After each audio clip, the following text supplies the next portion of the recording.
Assalamualaikum warahmatullahi wabarakatuh.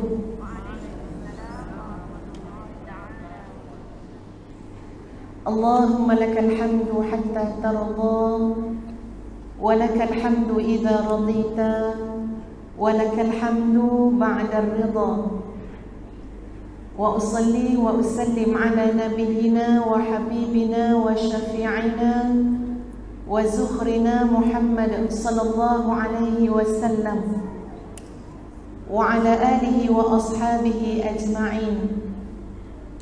Subhanaka la ilma lana illa ma 'allamtana innaka antal alimul hakim. Rabbi shrah li sadri wa yassir li amri wahlul 'uqdatam min lisani yafqahu qawli. Rabbi yassir wa la tu'assir wa tammim bil khair, amma ba'd. Terima kasih kepada Ustazah pengerusi majlis yang saya hormati lagi kasihi, yang berbahagia YB Hajah Zuraida Mat Nor, Adun Wanita Negeri Terengganu. Panggilan mesranya selalu panggil Da. Da, 2 orang anak sekolah dekat Madinatul Hufaz, ya, Masya Allah. Yang dihormati Tuan Pengerusi Masjid Jamek Pengadang Baru Al-Fadil Tuan Muhammad Qori bin Saleh. Yang dihormati Yang Berusaha Puan Fatimah Muhammad, Penolong Penyelia IMITS Dun Alor Limbat, Merangkap Ketua Muslimat Dun Alor Limbat. Yang dikasihi Ustazah Arina, isteri yang berhormat Alor Limbat, para asatizah, ibu-ibu, mana ibu-ibu? Perkenal diri. Kakak-kakak, siapa rasa dia kakak daripada Ustazah, angkat tangan. Adik-adik, yang rasanya memang muda daripada Ustazah, angkat tangan adik-adik. Ya Allah, kan ni tak tahu lagi umur kita tu. Nenek-nenek, wah, pakai gigi palsu kata, takut lupa gini. Anak-anak yang dikasihi tuan-tuan dan puan-puan, puan-puan, tuan-tuan kat belakang, ya, semua yang hadir dalam majlis ilmu kita pada pagi ini, Assalamualaikum warahmatullahi wabarakatuh. Makan budu dengan kuah I love you, muah muah muah. Kita habis dah lah tu, tak tahu nak kata apa lagi dah. Dia punya sayang tu. Inni uhibbukum fillah. Sesungguhnya Ustazah mencintai kalian kerana Allah Subhanahu wa ta'ala. Apa yang baik untuk Ustazah, kebaikan yang Ustazah nak untuk diri Ustazah dan keluarga Ustazah, demikianlah sama yang Ustazah harapkan kepada sahabat-sahabat, tuan-puan, adik kakak muslimin muslimat yang dirahmati Allah. Hari ini mari sama-sama kita rafakkan kesyukuran kepada Allah Subhanahu wa ta'ala kerana Allah mengizinkan kita bertemu. Kalau Allah tak izin, boleh jumpa tak hari ni? Tak. Ustazah mohon sangat daripada Allah Subhanahu wa ta'ala agar pertemuan kita pada pagi ini membekalkan kepada kita ilmu yang bermanfaat. Bukan saja ilmu yang bermanfaat, bahkan hati yang khusyuk, bahkan nafsu yang merasa puas, bahkan doa yang mustajab. Ambillah peluang sahabat-sahabat muslimin muslimat sepanjang dalam majlis ini berdoa. Ada hajat tak kak? Ada, doa. Tapi jangan doa kuat-kuat. Ya, sebab ada penceramah kat depan. Doalah. Allahumma inni a'udzu bika min ilmin la yanfa' wa min qalbin la yakhsha' wa min nafsin la tashba' wa min du'ain la yusma'. Ya Allah, aku berlindung daripada ilmu yang tidak memberi manfaat, daripada hati yang tidak khusyuk, daripada nafsu yang tidak pernah merasa puas, dan doa yang tidak mustajab. Nabi SAW suruh kita minta perlindungan daripada 4 yang Ustazah sebutkan tadi. Makna di sebalik itu, kita nak daripada Allah Subhanahu Wa Taala, ya Allah, bagilah aku ilmu yang bermanfaat, bagilah aku hati yang khusyuk. Mata khusyuk tak? Ke dah ada yang khusyuk sekarang? Belum start ceramah yang khusyuk dah. Hati yang khusyuk, nafsu yang merasa puas, dan juga apa dia tadi? Doa yang mustajab. Muslimin muslimat, hadirin hadirat yang dikasihi sekalian, sebelum Ustazah teruskan kuliah duha kita di bawah tajuk keluarga dambaan syurga. Dia kalau buat bagi tajuk ni suka hati penganjur je lah. Ya, macam-macam tajuk. InsyaAllah Ustazah cubalah ulas sikit sebanyak ya tentang keluarga kita. Tapi sebelum tu Ustazah perkenalkan diri terlebih dahulu. Kok ada yang tak kenal ni, makcik mana pula mari ni? Ya, duk pok-pek kat depan tu. Jadi Ustazah perkenalkan diri.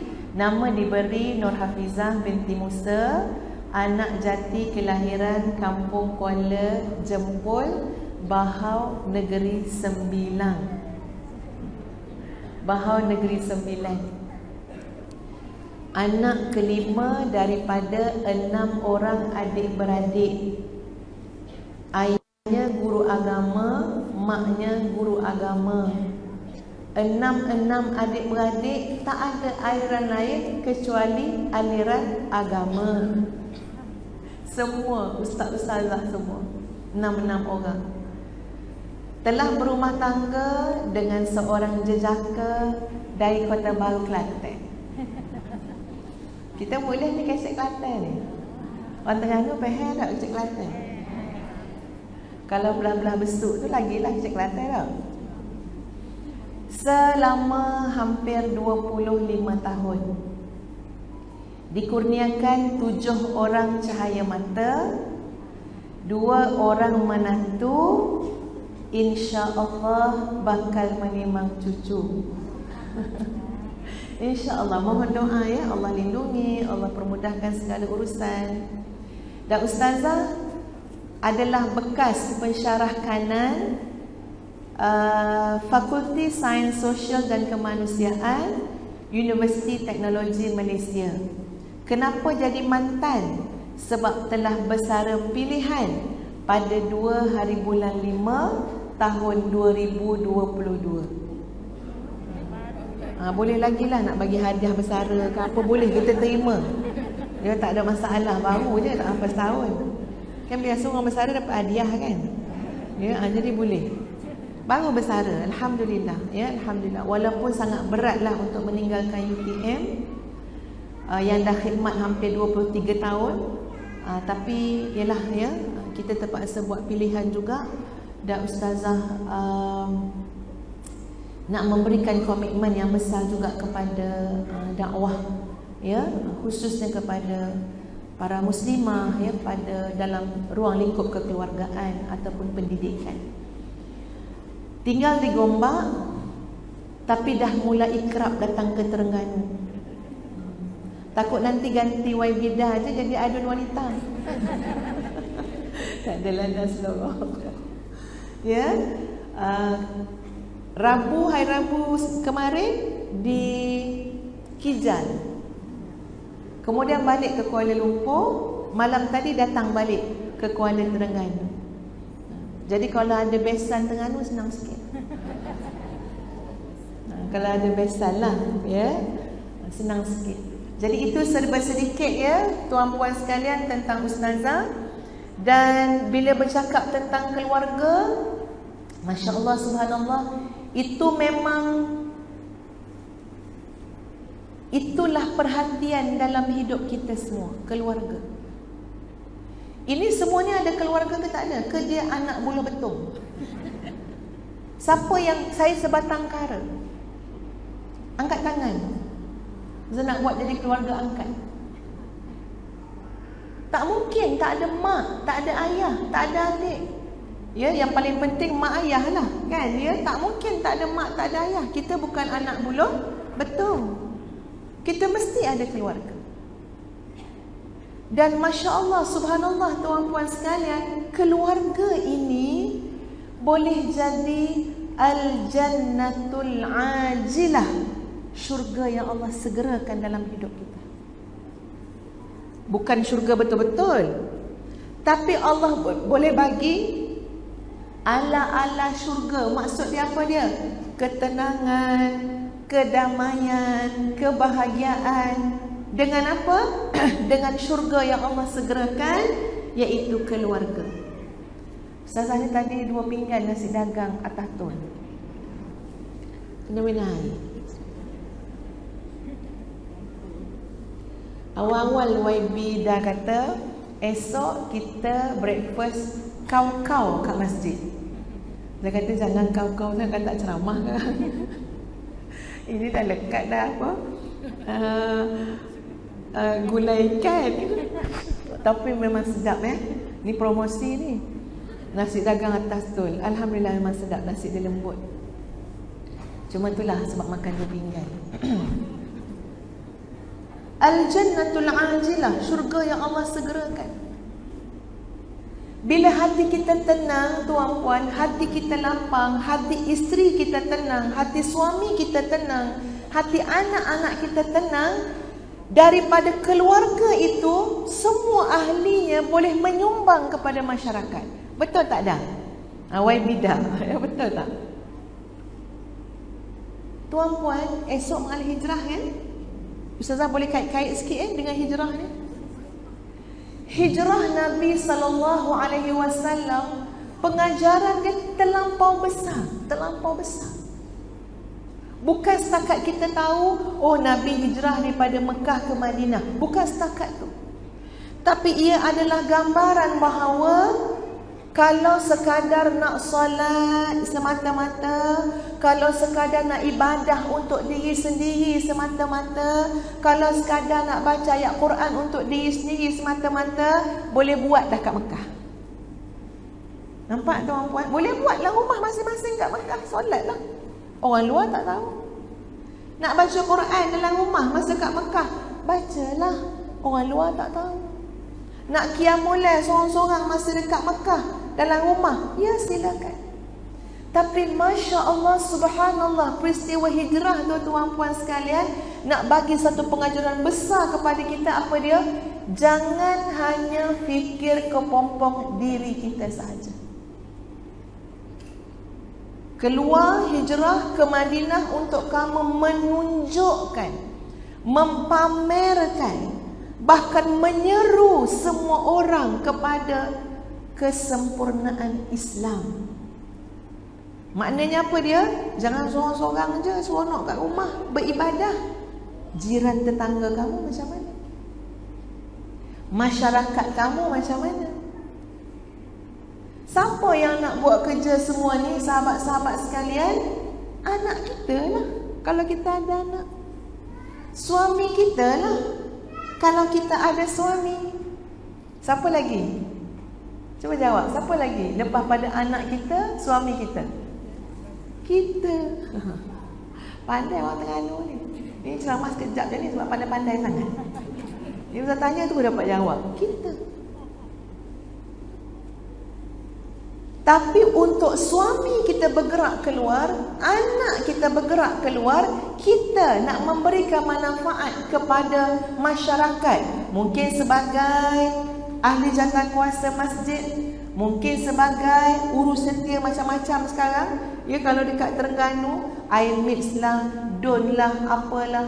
Itu sumbangan, tapi nak menyumbang tu sahabat-sahabat sekalian, hati kita kena tenang. Macam mana nak bagi ketenangan hati tu sahabat-sahabat sekalian? Dia datang daripada sumber keluarga dan rumah tangga. Setuju ke tak setuju yang saya cakap ni? Setuju tak? Kalau kita bahagia kat rumah tuan-puan sekalian, kebahagiaan tu terpamer dan terpancar sampai ke luar. Cuba tengok orang sebelah sikit, muka orang sebelah bahagia ke tak? Tengok orang sebelah kanan. Bahagia. Buka emas tu.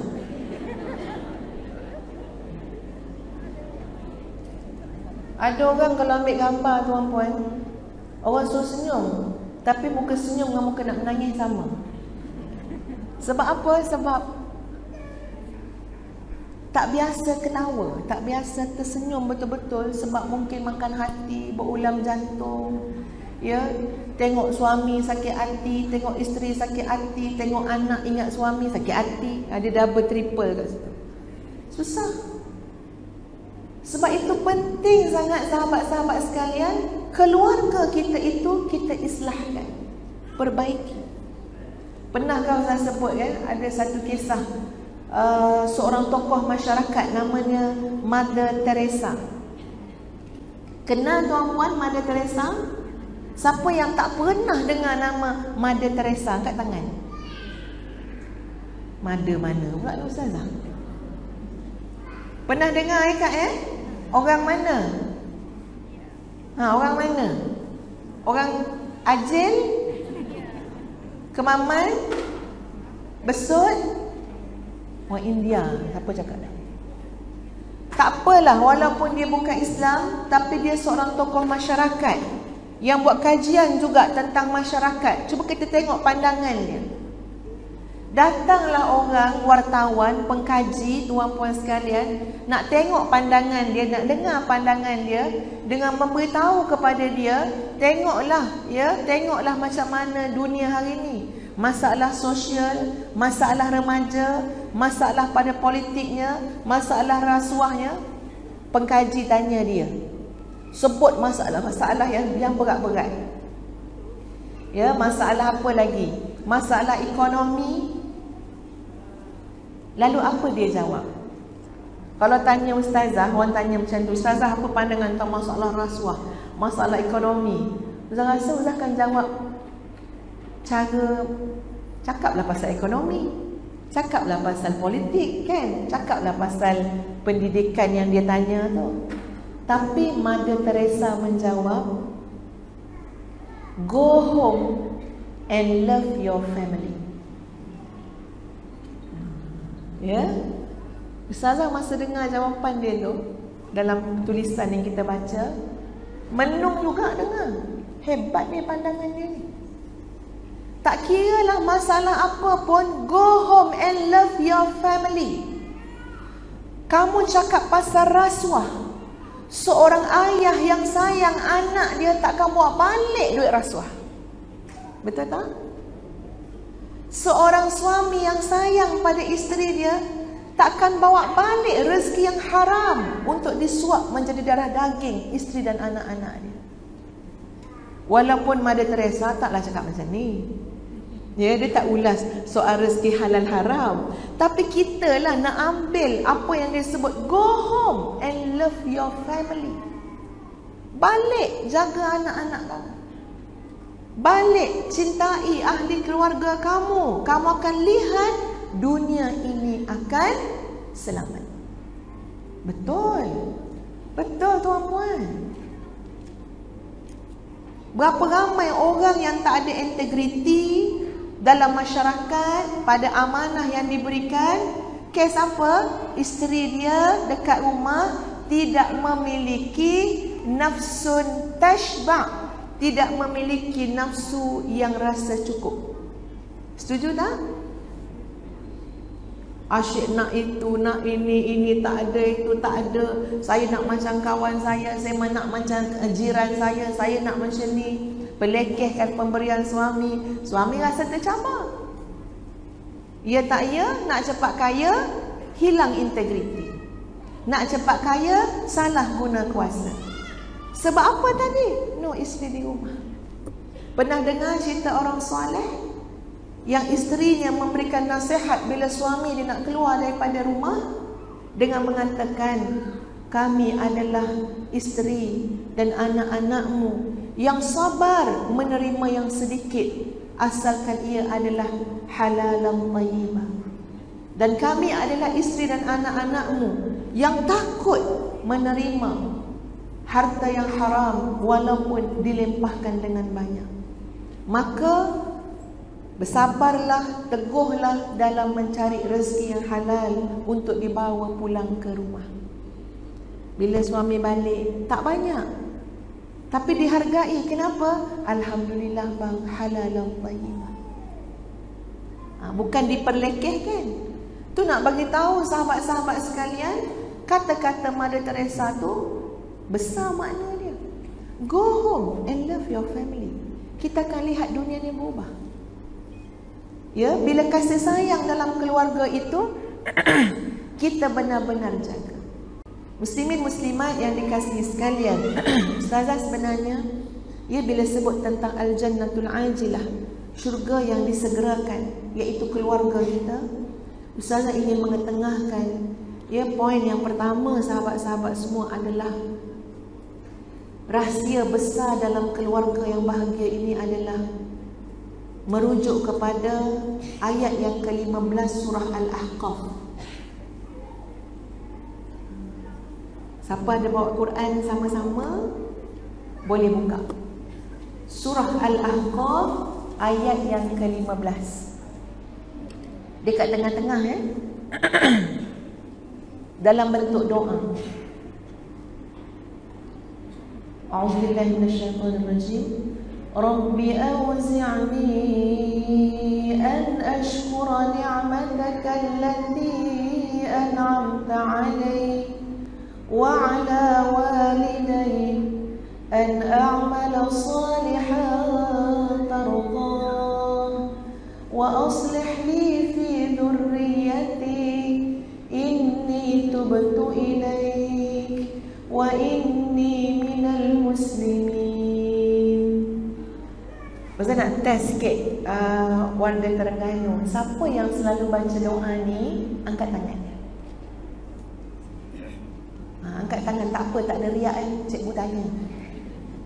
Takut riak lah Ustazah. Tak apa, cikgu tanya. Angkat tangan tinggi-tinggi.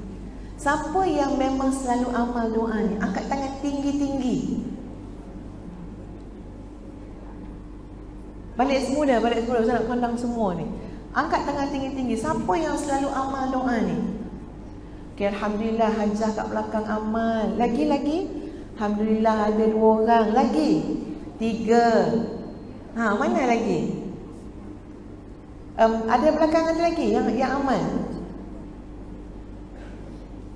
Ustazah kira ni 3 orang ni tuan-puan, 3 orang. Yang lain mungkin jawab, kita orang amal doa lain. Okey, tak apa. Boleh doa lain boleh juga, ya. Tapi sayang sahabat-sahabat semua kalau tak amal doa ini. Masya Allah, doa ni wabida ya Allah digezet dalam Al-Quran. Terutamanya bagi seorang anak yang telah mencecah usia 40 tahun. Allah memang firmankan dalam ayat ini, seorang anak tu bila cecah usia dia 40 tahun, dia adalah pembaca doa ini. Menung makcik-makcik umur 60, ya, dah 20 tahun dah. Ambil tisu dah.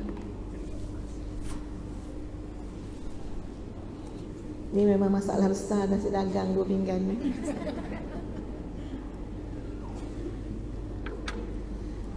Bila sampai umur 40 tahun, ini doanya.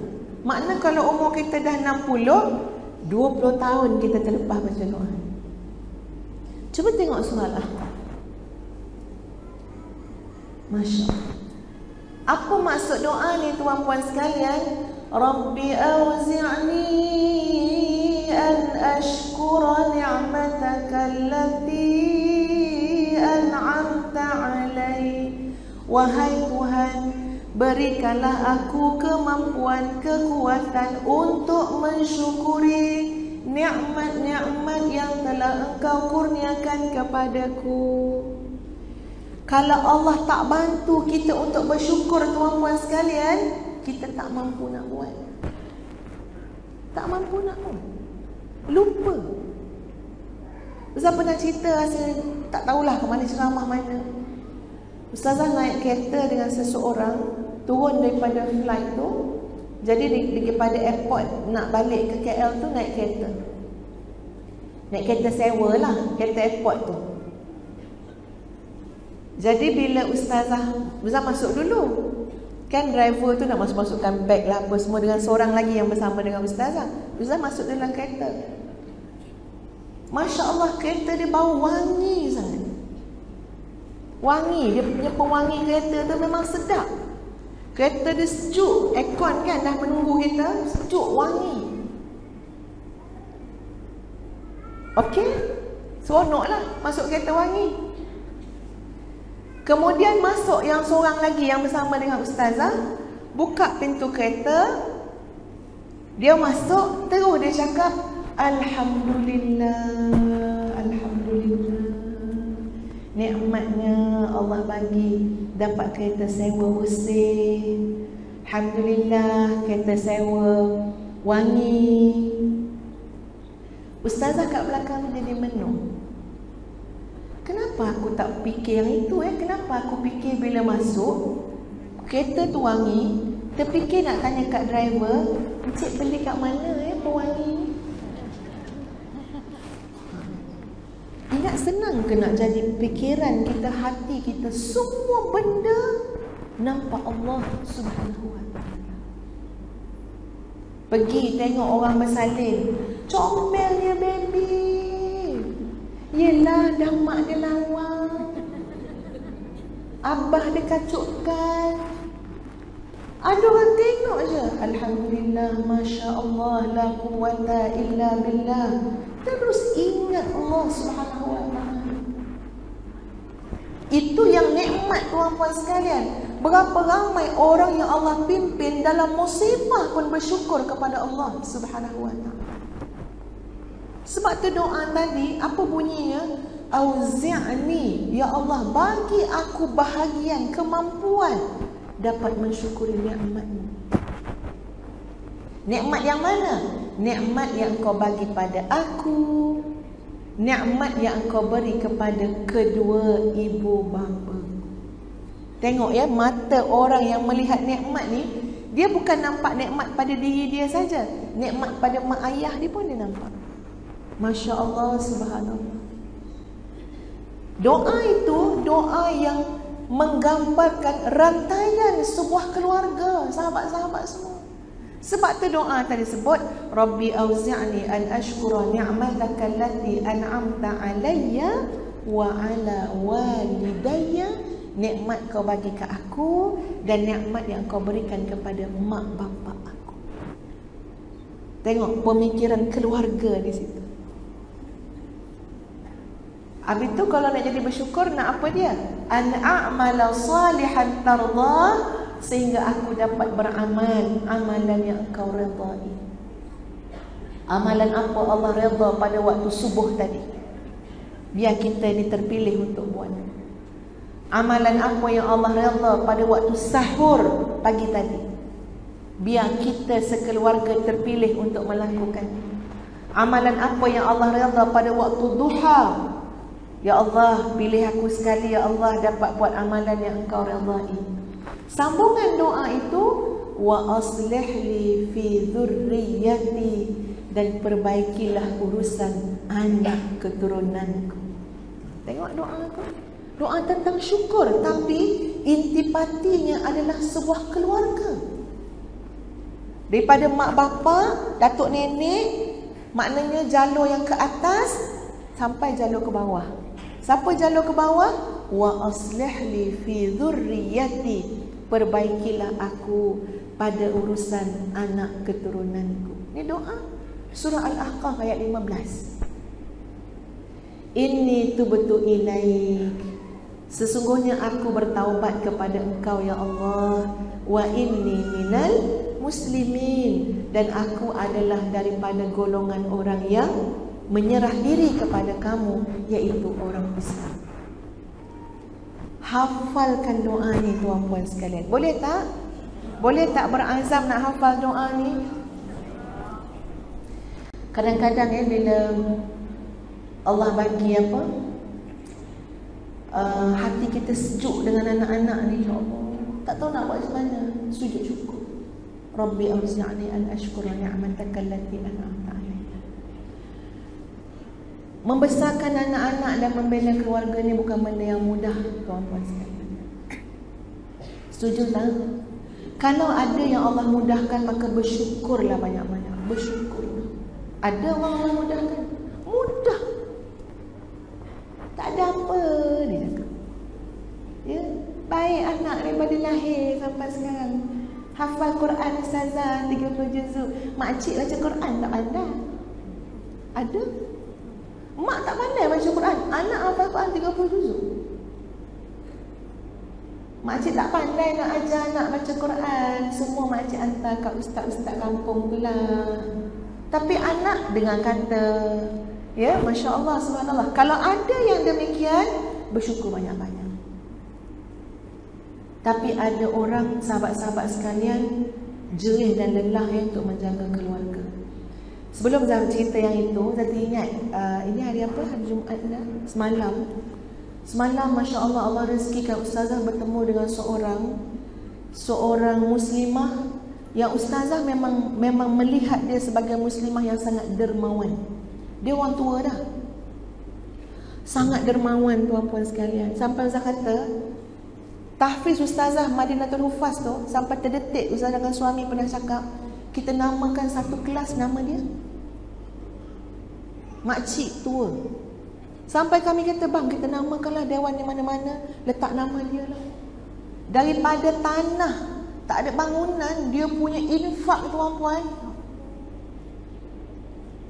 Jadi semalam datang lagi dia, jumpa ustazah lepas kuliah. Ustazah nak lagi tak? Perlu duit lagi tak? Perlu lagi tak? Kata, ya Allah, rasa nak kata dah lah tu, bobo lah. Rasa nak kata banyak sangat. Ada lagi tak? Perlu lagi tak? Nanti makcik cari lagi, makcik cari lagi, makcik cari lagi. Sampai akhirnya dia bercerita tuan-puan, cerita mak mertua dia. Ya, dia kata dia mimpi satu malam nampak mak mertua dia. Mimpi bukan hujah, tapi kita boleh ambil pengajaran. Nampak mak mertua dia dengan persalinan hijau yang cantik di atas sofa putih yang sangat besar. Nampak mak mertua tu tengah rehat, sandar rehat. Ya, tengah nampak macam senang sangatlah. Dan kemudian terdengar macam suara orang baca Quran, sama macam mak mertua ni baca Quran masa dia hidup. Yang ini dia dah jaga dengar daripada satu bilik. Ini cerita dia tuan-puan ni, sebab baru semalam cerita ni. Ustaz tidak menokok tambah dan masih ingat dari cerita. Sampai dia kejutkan suami dia. Dia kata, jom dengar kat bilik tu, saya dengar betul-betul suara mak baca Quran sama macam cara mak dan juga surah yang mak suka baca. Tapi bila sampai tu, suara tu dah tak ada. Ustazah masa dengar tu kat situ masih okey lagi tuan-puan. Dia lah, itu boleh jadi pendengaran, ya, ataupun rindu ke, wallahu alam. Kita boleh takwil macam-macam. Tapi kemudian ustaz bertanya, macam mana dia meninggal? Dia kata, ustazah, mak mertua saya, subhanallah, hari dia meninggal malam tu dia kata, mak nak duduk seorang-seorang dalam bilik, jangan ada anak cucu datang kacau. Dia sihat, umur 70 lebih. Jadi esok paginya tu tuan-puan sekalian, saya pun tak pasti sebelum subuh ke selepas subuh, nampak mak mertua tu sujud, kain dia tu macam dah nak tertarik ke belakang. Kain, kan kain semayang kan, kain solat tu macam nak tertarik. Jadi dia ni sampai terfikir nak pergi betulkan dah kain tu. Sebab kain tu menyebabkan nampak dia punya kain dalam. Ya kan, kita kalau sujud kadang kain tu tertarik kan. Jadi nak betulkan lah. Bila nak betulkan tu, terasa macam tubuh tu dah keras. Dia meninggal dalam sujud tu. Dia sampai kata, ya Allah kak, mak mentua kak macam mana hidup dia kak? Dia seorang wanita yang sabar dalam mendidik anak-anak. Ya, pukul 3 pagi memang dah bangun dengan tahajud, dengan qiyam, dengan tolong suami. Ya, maknanya cari duit. Saya tak tahulah apakah dia berjual ke apa ke. Dia nak memastikan anak-anak dia mesti mendapat pelajaran yang baik. Di zaman-zaman dulu kan macam mana orang bersusah payah. Masya Allah, subhanallah.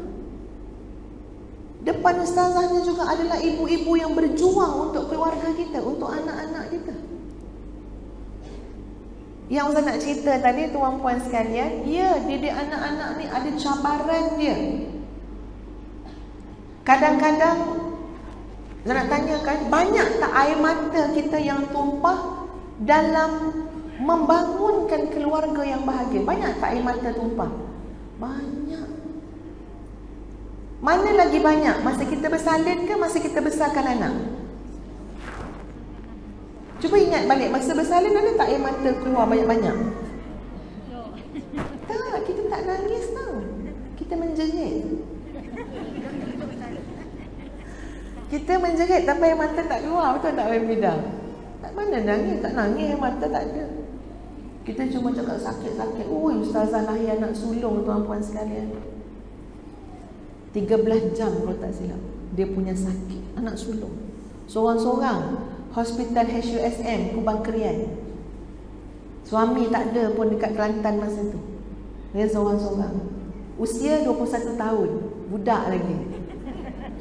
Jerit dalam labor room. Royak ke apa, ke nurse. Saya ni sakit nak mati, bukan nak bersalin. Nurse kata, memang lagu tu lah. Sebab sebelah ustazah dalam labor room tu dah bertukar 3 orang dah. Maknanya seorang masuk salin, seorang masuk salin. Yang ustazah ni 13 jam. Sakit. Tapi tak nangis. Dia cuma sakit. Membesarkan anak, menangis dalam diam, menangis dalam hati, menangis dalam berdoa, menangis tengah bawa kereta, menangis sambil makan, menangis. Itu cabarannya. Tapi tuan-puan, bila kita melihat hasilnya, ya Allah, sejuknya hati. Apa itu nak kata macam mana dengan Allah Subhanahu wa taala yang Maha baik? Rabbi auzi'ni an ashkura ni'mataka allati an'amta 'alayya wa 'ala walidayya an a'mala salihan tardah wa aslih li fi zurriyyati inni tubtu ilaik wa inni minal muslimin.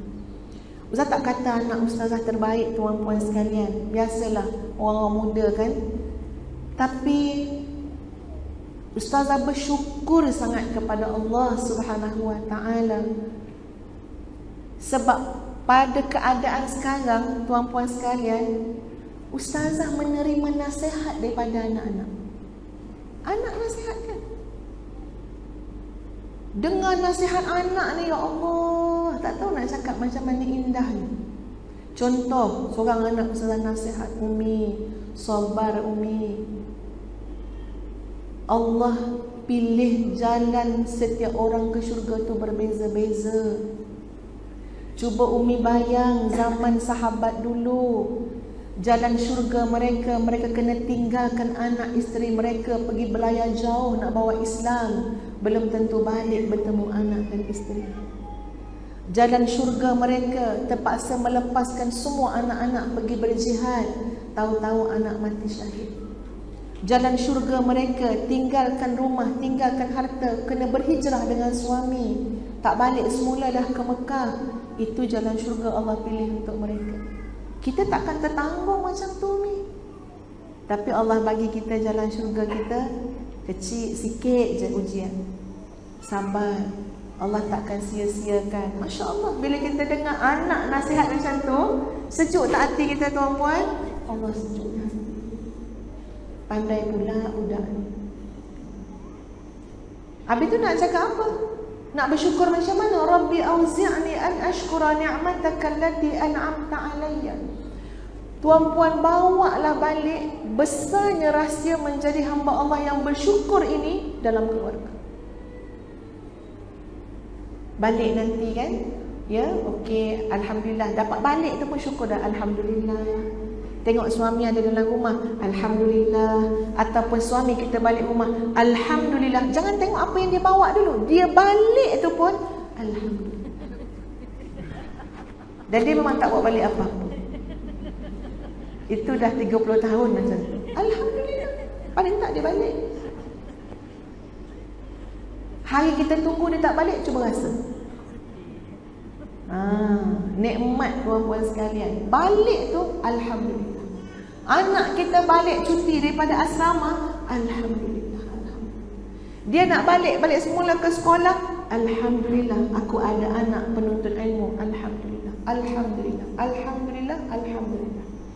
Saya dengar satu ceramah seorang syekh Arab ya tuan-puan sekalian. Cerita seorang makcik. Seorang makcik yang bukannya, memang tentu dah bukan pendakwah terkenal, bukan penceramah popular. Ni dekat negara Arab ya tuan-puan sekalian. Tapi makcik ni tuan-puan datang jemaah dekat masjid, ikuti program-program dekat masjid, tapi dia tidak pernah datang ke masjid dengan tangan kosong. Mesti ada dia bawa pisang ke, bawa makanan ke, sebab dia akan jamu. Kalau tak boleh ramai pun adalah jamuan dia. Katalah bawa pisang setandan. Setandan banyak. Seikat kan. Berapa orang dapat makan? Dapat juga 5-6 orang. Duduk dekat-dekat ni ada pisang sikit. Yang penting makcik ni tak pernah datang ke masjid dengan tangan kosong. Kenapa? Sebab dia berharap pulang tidak dengan tangan kosong. Siapa yang nak mengisi kantong dia tu? Siapa yang nak mengisi beg dia tu? Yang mengisinya adalah Allah Subhanahu wa ta'ala, Ar-Razzaq, Al-Wahhab. Sebab aku nak, Allah tak biarkan aku pulang daripada rumah Allah dengan tangan kosong. Aku tunjuk dulu apa dia? Aku juga datang ke rumah Allah Subhanahu wa ta'ala tidak lenggang kangkung. Hari ni siapa datang lenggang kangkung? Bawa handbag, bawa handphone. Kita tak terfikir kan? Kenapa tak terfikir? Dengar-dengar ceramah tu lah jadi nasihat dia. Kan dia dapat pula tu penganjur bagi apa benda. Itu yang kita dapat, yang kita nak bagi. Takkan ada orang yang pulang daripada rumah Allah Subhanahu wa ta'ala dengan tangan kosong tuan-puan. Ini kan pergi rumah orang pun orang bagi macam-macam. Jadi makcik tadi tu tuan-puan, dia tak pernah datang dengan tangan kosong. Dia akan jamu, dia akan bagi. Okey, satu malam ataupun satu hari tu, dia keluar daripada majlis tuan-puan sekalian, dia kena langgar kereta.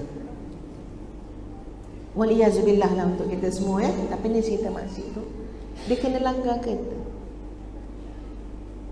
Kata orang yang menolong dia tu nak buat pergi hospital tu, dan disambung pula oleh orang yang tunggu kat hospital tu, makcik ni tidak ada hentinya mengucapkan La ilaha illallah alhamdulillah, La ilaha illallah alhamdulillah, La ilaha illallah alhamdulillah, sampai mati. Ini yang cerita ni satu orang syekh ya tuan-puan sekalian. Dia kata itulah. Sampai yang menguruskan tu kan, yang bawa tu tanya, cari dia punya waris kan, tanya. Luar biasa mak dia punya tengah-tengah sakit sampai mati tu memang dengan perkataan alhamdulillah. Jadi tanya dia ni macam mana? Subhanallah tuan-puan sekalian, dia ni adalah seorang wanita hari-hari memasak untuk disedekahkan. Ni makcik. Sasaran sedekah dia kat mana? Buat di masjid. Jadi masjid tu telah jadi tumpuan orang-orang susah. Sebab tahu akan ada seorang wanita yang akan bagi makanan. Sebagai cara apa dia? untuk dia mensyukuri nikmat Allah yang Allah bagi kepada dia. Dia tak pandai ceramah ke, tak pandai nak buat kerja macam orang lain ke, tapi dia pandai masak. Ada duit sikit, dia masak bagi makan orang hari-hari. Dia wanita yang jaga ibadah malam. Dia wanita yang tak simpan duit semata-mata untuk diri sendiri. Bahkan kata anak dia, last kali sebelum dia meninggal dunia tu, dia ada infakkan ataupun dermakan gelang dia, sebab dia dah tak ada apa dah nak bagi pada ada orang susah yang datang. Dia nak minta sesuatu daripada dia. Masya Allah, subhanallah, tuan-puan sekalian, tengok macam mana manusia bersyukur pada Allah Subhanahu Wa Taala. Dengan rasa syukur itulah dia kembali kepada pencipta.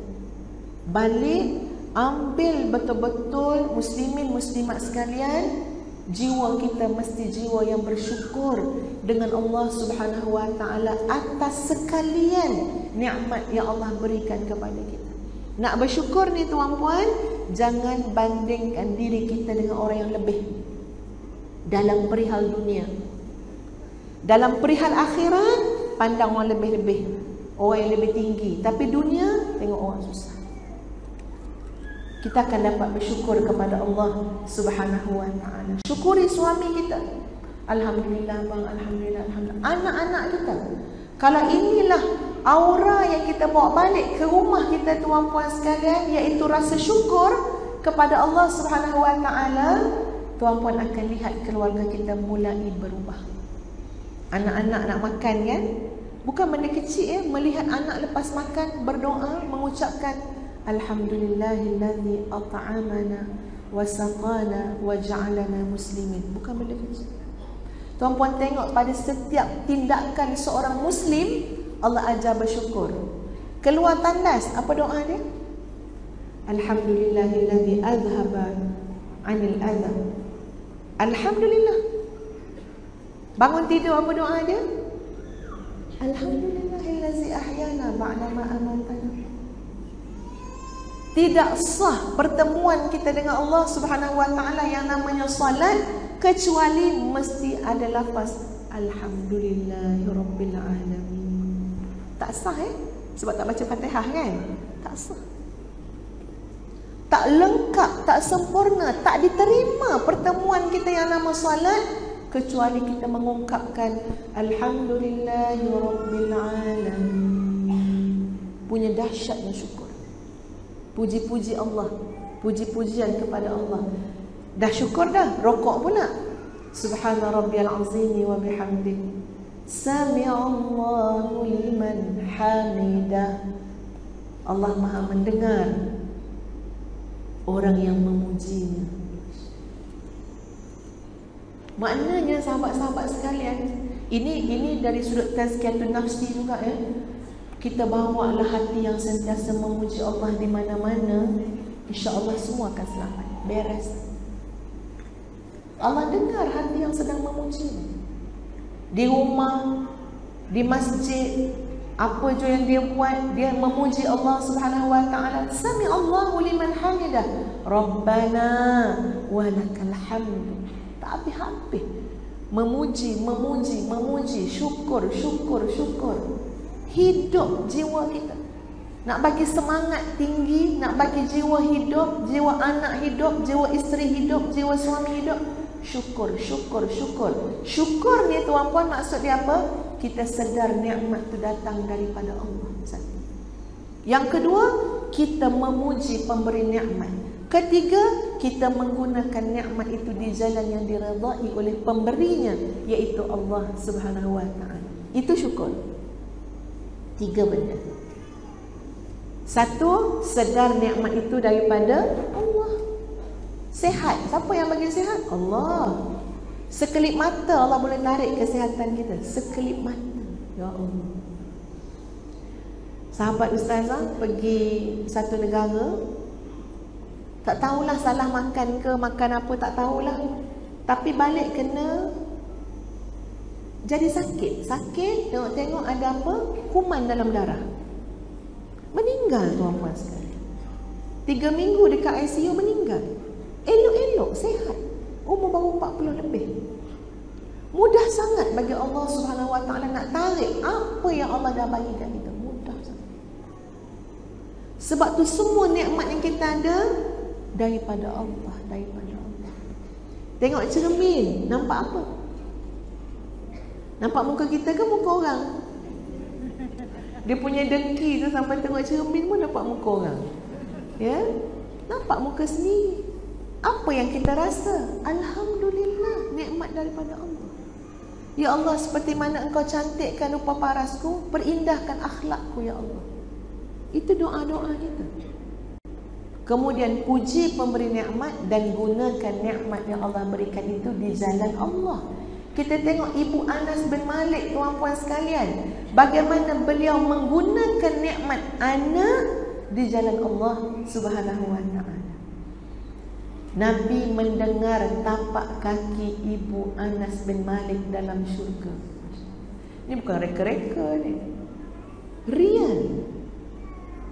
Tapak kaki seorang perempuan telah didengar oleh Nabi SAW dalam syurga. Perempuan tu buat apa? Muslimah tu buat apa, tuan-puan? Apa yang beliau buat? Antara lain, Ibu Anas bin Malik, ketika mana orang lain di awal perjuangan Nabi SAW mengorbankan harta mereka, tenaga mereka untuk bantu Nabi SAW, Ibu Anas bin Malik datang membawa anak kecilnya Anas bin Malik, bawa ke Nabi. Ya Rasulullah, aku dah cari-cari dah apa yang aku nak bagi kepada kamu. Nak bagi harta tak banyak mana, nak bagi tenaga tak bertenaga kudat besar mana, orang perempuan. Tapi ini harta aku paling bernilai. Apa dia? Anakku. Sekarang anakku ini aku wakafkan kepada engkau. Kau gunakanlah anakku ini untuk khidmat di jalan Allah Subhanahu Wa Taala. Ambillah. Duduklah bantu Nabi SAW. Anas bin Malik yang kemudian didoakan oleh Rasulullah SAW dengan faqih dalam urusan agama. Ibu Anas bin Malik didengari tapak kakinya dalam syurga. Ini benda yang kita kena faham, sahabat-sahabat sekalian. Anak-anak kita, nikmat yang sangat besar. Manfaatkan di jalan Allah Subhanahu Wa Taala. Bukan semata-mata fikir nak dapat gaji besar ke apa kan? Tak. Apa sumbangan anak-anak ini nanti di jalan Allah Subhanahu Wa Taala. Sebab tu tuan-puan sekalian, kita jangan fikir kita je. Kita mak-mak ni pun macam-macam impian kan. Peristiwa hijrah mengajar kepada kita untuk melihat sesuatu tu dengan besar. Perancangan keluarga kita, apa perancangan besar dia? Anak-anak ini, anak cucu kita mestilah orang yang faham agama, orang yang akan membela agama Allah Subhanahu Wa Taala. Kena ada perancangan yang demikian. Dan semua itu adalah manifestasi kepada rasa syukur kita kepada Allah Subhanahu Wa Taala. Contoh lagi satu tuan-puan sekalian, nikmat yang kita kena syukuri adalah nikmat Islam yang Allah berikan kepada keluarga kita. Ambil contoh, para nabi, apa di antara nasihat mereka kepada anak-anak mereka? Nabi Yaqub, Nabi Ibrahim kan? Dalam Quran sebut, A'udzubillahi minasyaitonirrajim. Innallaha astafa lakumuddin. Wahai anak-anakku, Allah telah muliakan kamu dengan agama ini. Pernah tak kita cakap ke anak-anak kita ya? Dalam banyak-banyak nasihat tu kita cakap ke anak kita, wahai Kak Long, wahai Bangah, Allah telah muliakan kalian dengan nikmat Islam. Fala tamutunna illa wa antum muslimun. Maka janganlah kalian mati kecuali dalam Islam. Perempuan takut tak tengok perkembangan dunia hari ini? boleh berdiri di hadapan orang-orang yang bukan Islam untuk mempersendakan Islam yang Allah telah nikmatkan kepada kita? Takut tak? Bukan benda kecil. Tuan-puan bayang cerita Abu Talib ya, cerita Abu Talib. Abu Talib ni siapa dia? Pak saudara Nabi. Pak saudara Nabi yang nampak Nabi, yang dengar Nabi, yang boleh peluk Nabi, yang boleh salam Nabi, boleh bertegur sapa dengan Nabi, ada hubungan darah dengan Nabi. Masa beliau nak meninggal dunia, tuan-puan sekalian, di atas pembaringan kematian, Nabi masih berusaha, SAW masih berusaha untuk menyeru kepada Islam. Pak saudara, berimanlah kepada Allah, terimalah agama Allah. Lepas Nabi cakap macam tu, Abu Jahal kat sebelah, matilah dalam agama nenek moyang kita. Akhirnya apa ayat yang diakhiri oleh Abu Talib? Aku mati atas nama agama nenek moyangku. Mati. Masya Allah. Nabi sampai berdoa, sahabat-sahabat sekalian, dan turun ayat yang menegur Nabi, jangan lagi mendoakan keampunan kepada orang yang zahir nampak dah sah-sah mati musyrik ataupun kufur. Makna nampak dah ahli neraka ni.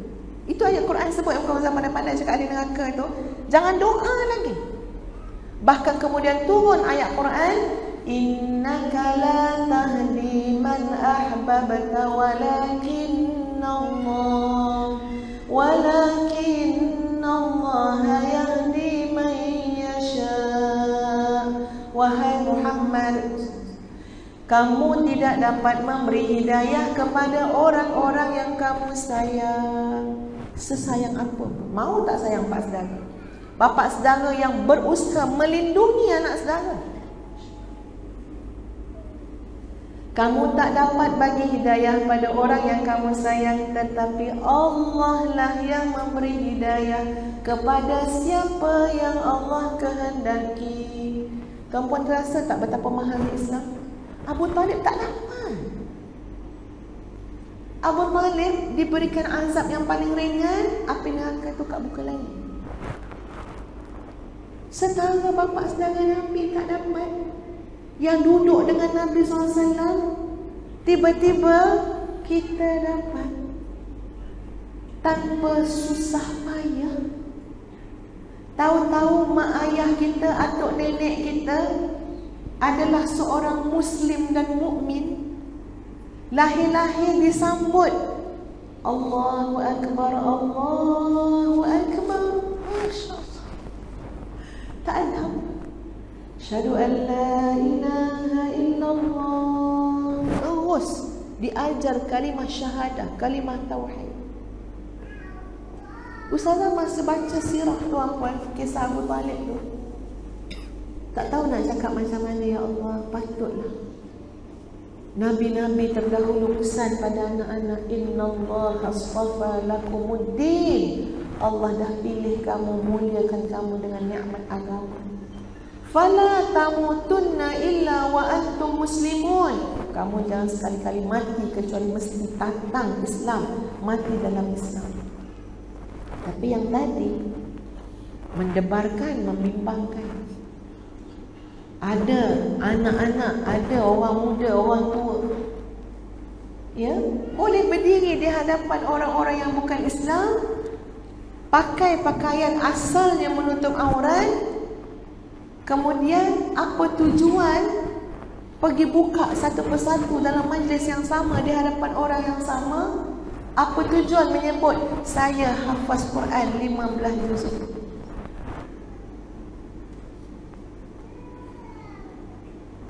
Dan kemudian melihat orang-orang yang bukan Islam ketawa. Padahal kita nak kena proud, bangga sebagai seorang Islam. Nikmat yang terlampau besar. Nak kata macam ni, hey, Abu Talib pun tak dapat tahu. Macam kita dapat, anak kita dapat. Allah nak syukur nikmat Islam. Nak syukur. Allah pilih keluarga kita. Cerita ke anak-anak.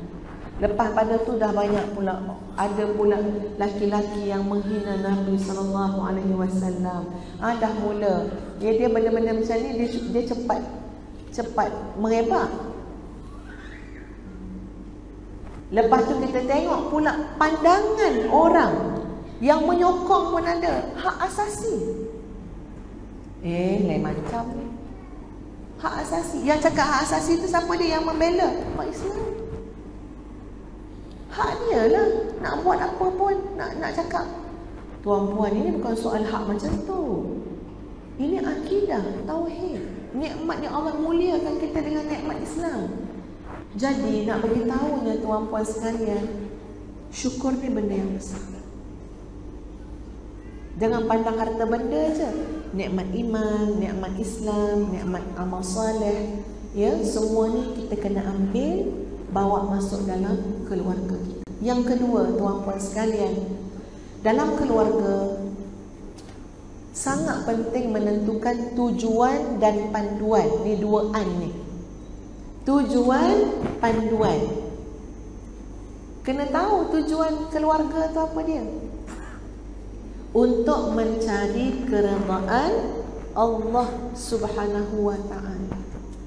Supaya keluarga kita menjadi ladang pahala. Banyak pahala.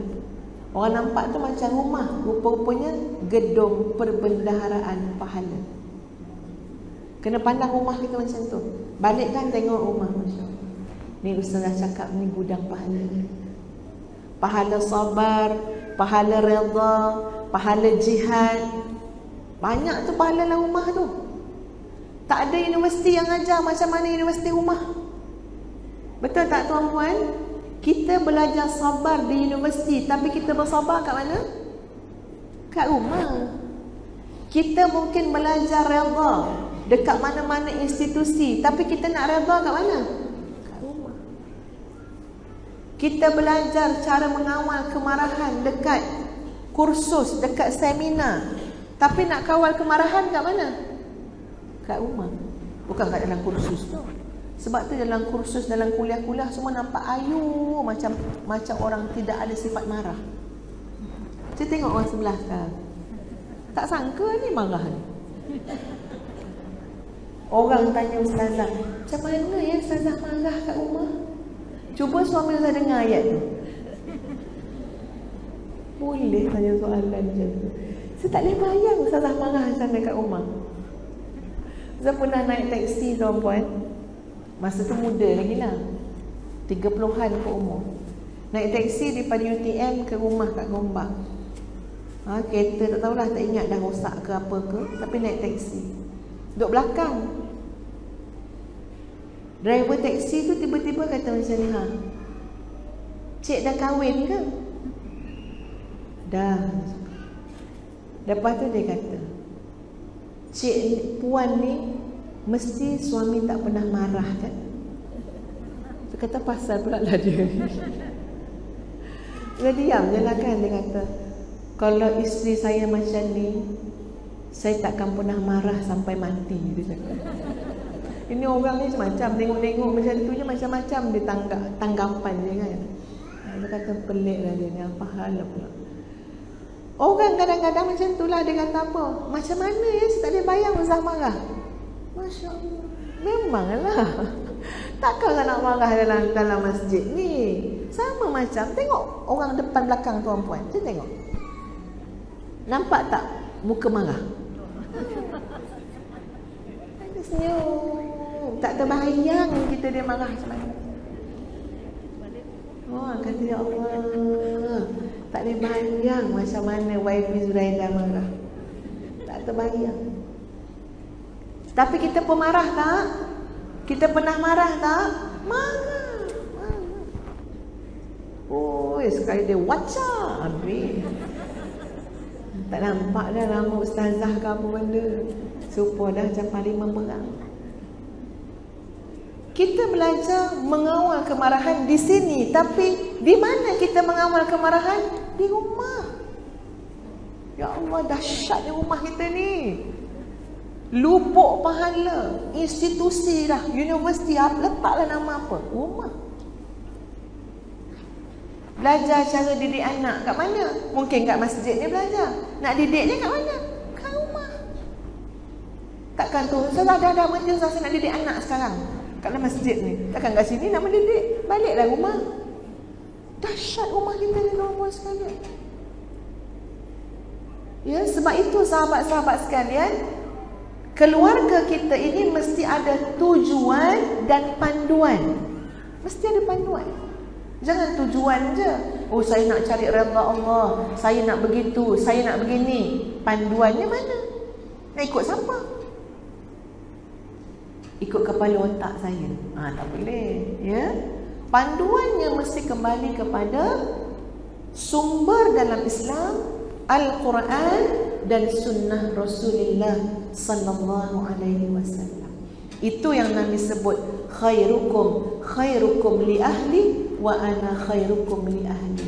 Sebaik-baik kamu ni untuk orang lelaki adalah orang yang paling baik kepada ahli keluarganya, dan aku yang terbaik pada ahli keluarga.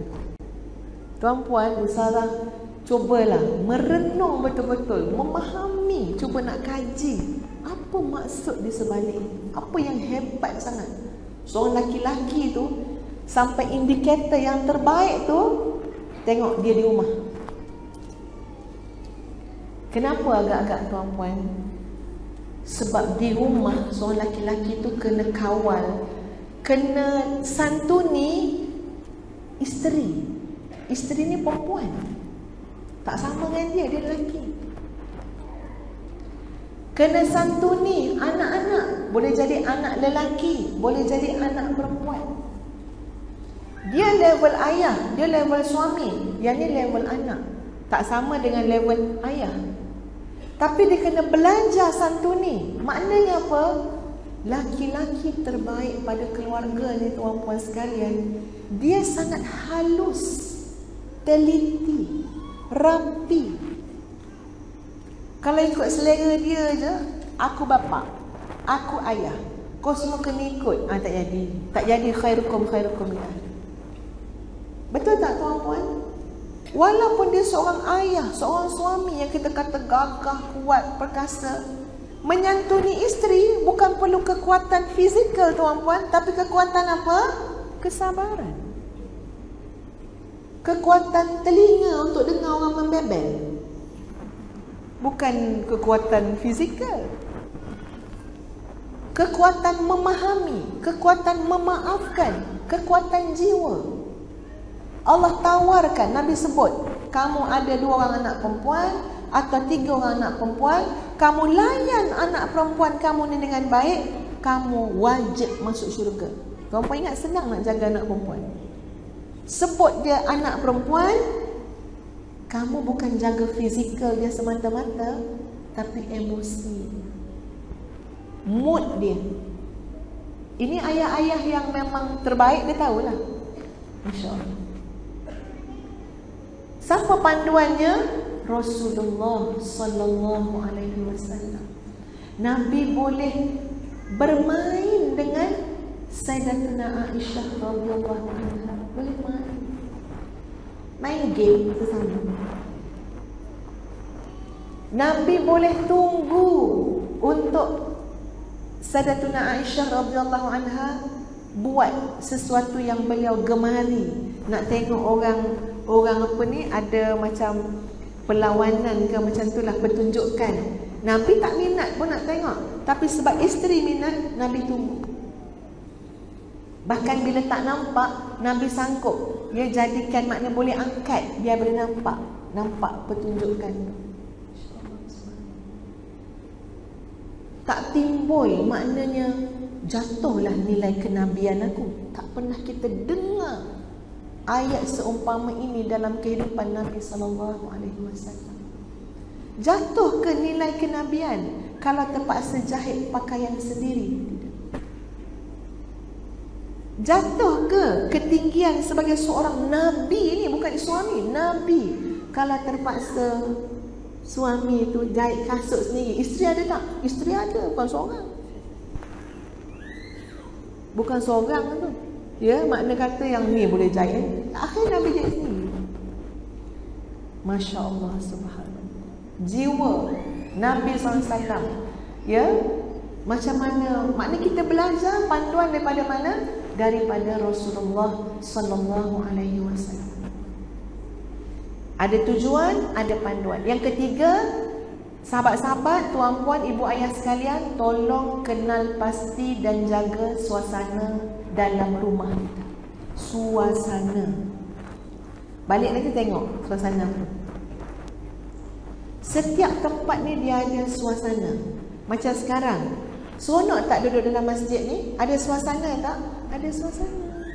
Suasana apa tuan-puan? Cuba sebut ni suasana apa? Suasana ibadah. Sejuk kan? Sedap lah kan? Ya? Suasana kita rasa nak beribadah, rasa nak bersihkan hati. Tengok suasana. Pergi pasar Payang, ada suasana? Ada. Apa rasa suasana tu? Rasa nak keluar duit lah. Ya? Tiap kali datang Terengganu, penganjur bawa Ustazah pergi pasar Payang. Sampai hafal lah mana kedudukan. Kedai emas lah, kedai kopok lah, batik lah. Masya Allah. Suasana yang berbeza. Tuan-puan tengok rumah tuan-puan, suasana dunia ke akhirat? Suasana apa rumah tuan-puan? Ustazah letakkan tu tuan-puan tanggungjawab pada mak ayah. Ya? Ada orang, dia tak mesti rumah besar. Ingat, rumah Nabi SAW rumah kecil. Bumbung dia pelepah taman, simen dia tanah liat. Tapi itu menjadi rumah terbaik, keluarga terbaik dalam sejarah peradaban manusia. Masya Allah. Agaknya semua tu zikir, tanah ke pelepah taman, semua aura zikrullah, zikrullah, zikrullah. Macam mana nak balik buat rumah kita macam ni?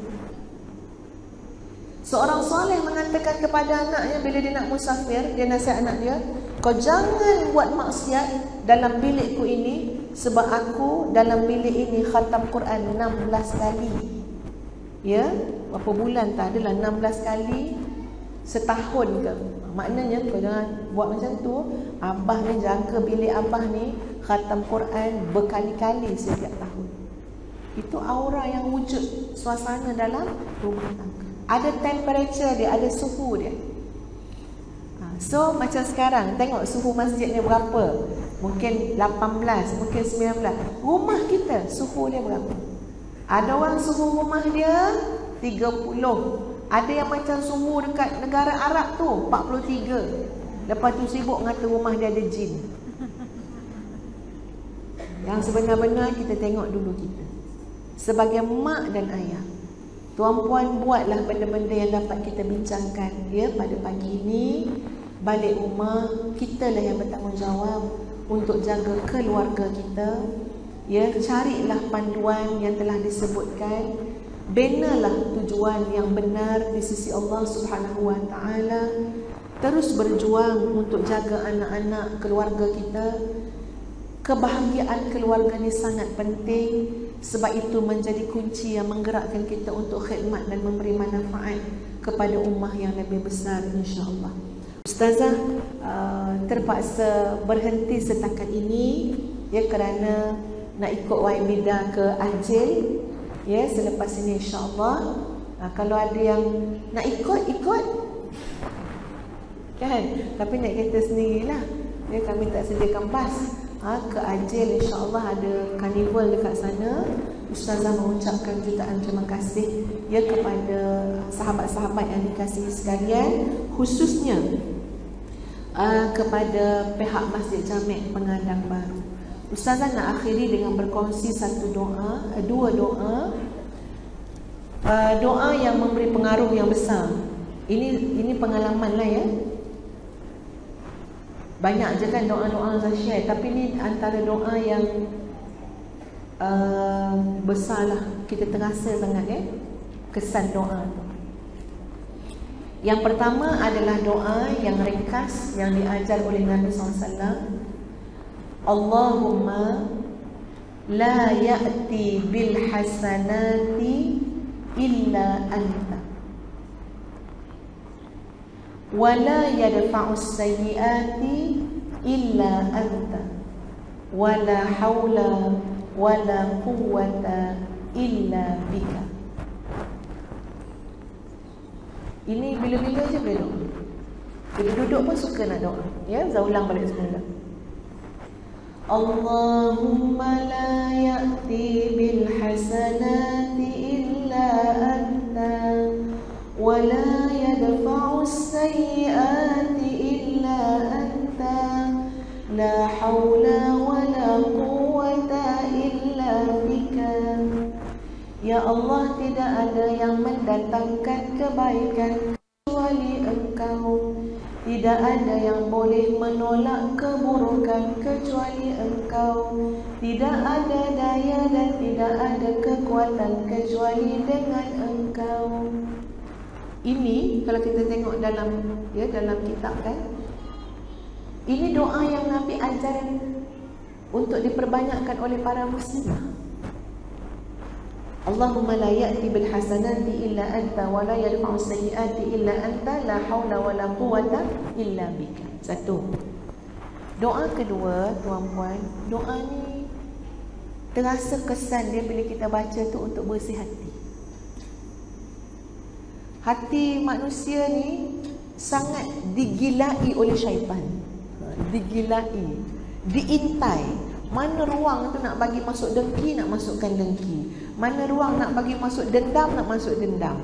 Mana ruang nak bagi masuk benci, masukkan benci. Mudah hati. Tapi bila kita berdoa kepada Allah Subhanahu Wa Taala, insya-Allah tuan-puan sekalian dapat dirawat hati tadi. Doanya berbunyi, doa daripada Nabi SAW. Nabi selalu baca doa ni selepas turun wahyu. Allahumma zidna wa la tanqusna. Ya Allah, tambahi kami, jangan kurangi kami. Kan kita rasa macam mana bila kita tak payah ambil yang bawah lagi, ambil yang atas tu pun lega. Nampak kawan kita, ya Allah, nikmat lagi dia, dapat macam-macam kurniaan. Kita boleh rasa macam aku tak dapat macam dia dapat.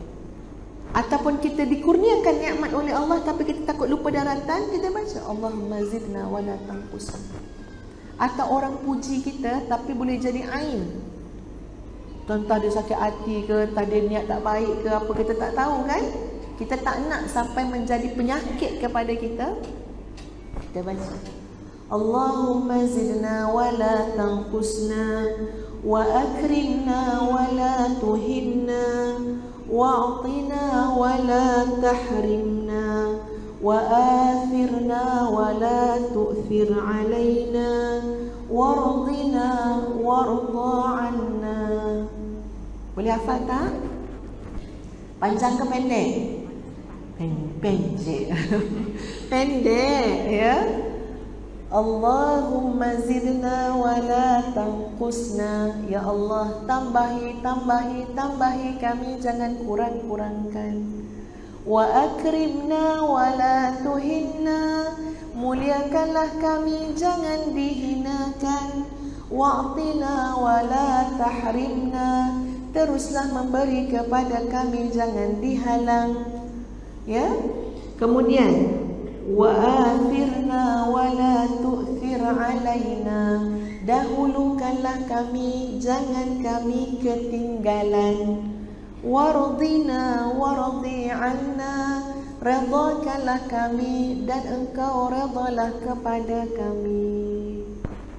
Doa tu hafalkan, muslimin muslimat, selalu baca.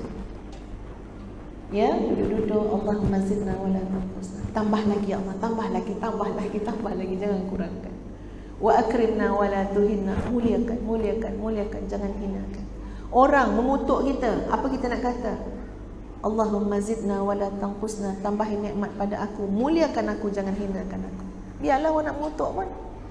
Yang memuliakan Allah, kan? Ya Allah yang memuliakan. Al-Mu'izz, Al-Mudil adalah Allah Subhanahu wa taala.